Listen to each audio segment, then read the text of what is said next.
The Indianapolis Colts have been pretty busy this offseason. Now, they aren't the sexiest team in the world, but there is a lot of excitement and change happening in Indy. They have a new young rookie quarterback who is probably the most polarizing player in the 2023 NFL Draft, and the Colts just hired a new head coach who just turned Jalen Hurts into an MVP candidate and made it all the way to the Super Bowl. Now, the Colts aren't a flashy team at all, but Indianapolis has some young talent, and at the very least, they should be pretty fun to watch.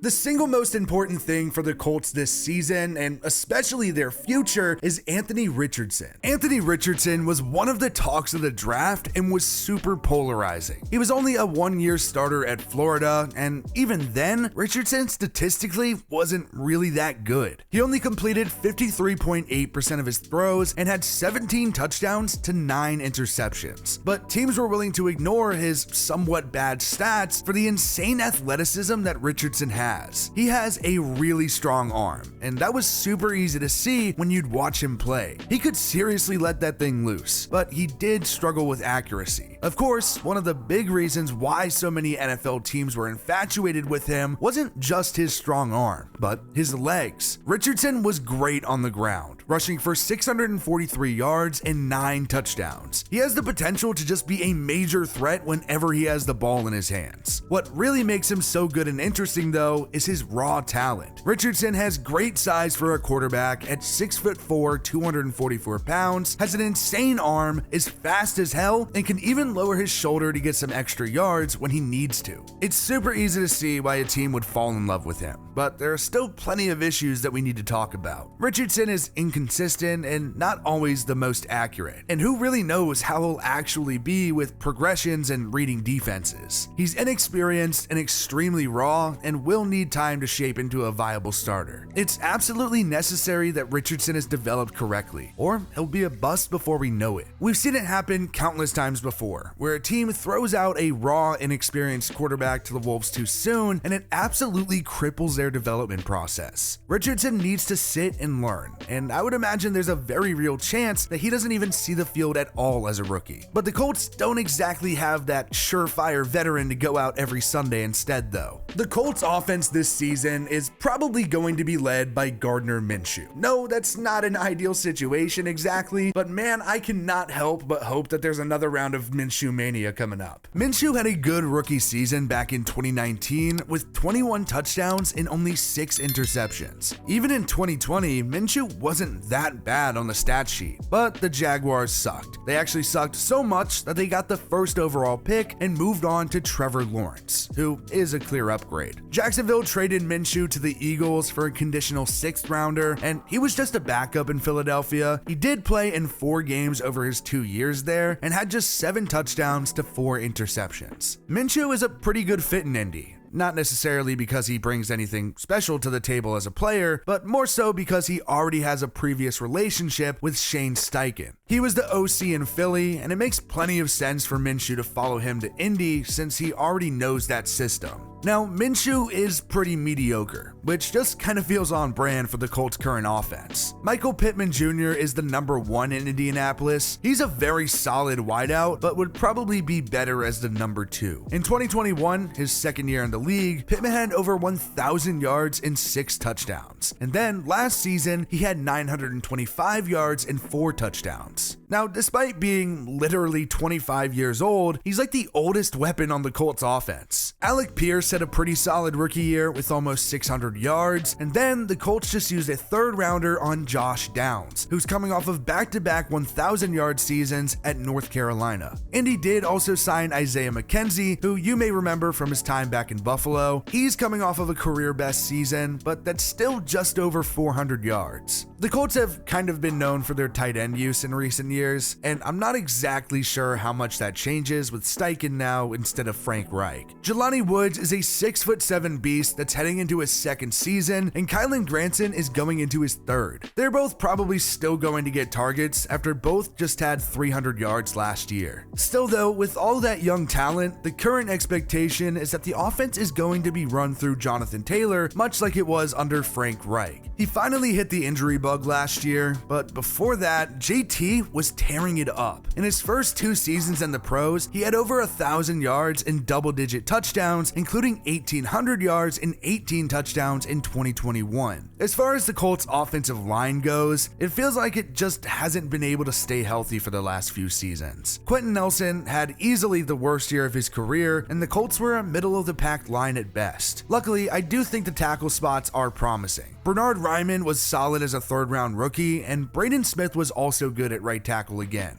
The Colts are really average in both trenches, but the front 7 on the defense is much better than the secondary. The pass rush is probably going to be the strength of the defense, and it's actually led by 2 guys that were taken in back-to-back rounds in 2021. The Colts used their first on Kwity Paye, and he was more of a role player as a rookie, but just turned around and had 6 sacks in 2022. Then Indy took Dio Odangbo in the second, who had 5 sacks last season. The best player on the defense is probably DeForest Buckner, who's been one of the best defensive tackles in the league for years now. In his 3 seasons in Indianapolis, he has 24.5 sacks, and that's pretty damn good for an interior guy. They also have Grover Stewart next to Buckner in their 4-3-D, and he was really good last year. The biggest question on the Colts defense may be at linebacker and how that unit's going to look. Shaquille Leonard was absolutely one of the best linebackers in all of football over the first 4 years of his career, but last season he was back and forth with the back injury that he had surgery on in the offseason. He led the league in forced fumbles with 8 in 2021 and led the league in tackles back in 2018. If he can just be healthy, it would be a huge boost for the Colts defense. While he was out though, Zaire Franklin ended up breaking his franchise record for tackles with 167 last season, and he had 3 sacks too. He kind of came out of nowhere, and now he'll be a starter alongside EJ Speed, who just got a 2-year, $8 million